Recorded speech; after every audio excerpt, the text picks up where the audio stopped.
বাবা, তুই চাটাটা খুললি কেন? আমরা রথ টানবো কিভাবে? আরে আজকে উল্টো রথ না, এই রথটাকে আবার উল্টো করে বানাতে হবে। চাকা ওপরে থাকবে আর মাথা নিচে থাকবে। বাবা, তুই তো জানিস রে। আরে এটা কোনো ব্যাপার? এটা তো কমন সেন্স। তুই বড় হ, তারপরে বুঝবি। এই বাবা, না আমাদের হচ্ছে উল্টো করে হাঁটতে হবে। এই তোদের হলো কখন থেকে বাইরে? তুই রথের চাকাটা খুলে ফেললি কেন? কেন? তুই তো বললি আজকে উল্টো রথ, তাই তো চাকাটা উল্টো দিকে লাগাচ্ছিলাম। তোর কোনো কমন সেন্স নেই? চাকাটা মাথায় লাগালে আমরা রথ টানবো কিভাবে? তাহলে তুই কেন বললি আজকে উল্টো রথ? আরে বাবা, উল্টো রথের দিন জগন্নাথ ঠাকুর মাসির বাড়ি থেকে নিজের বাড়ি ফিরে আসে।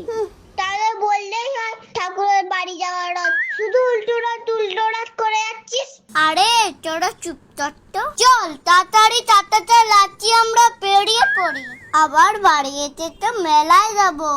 জয় জগন্নাথ। জয় জগন্নাথ।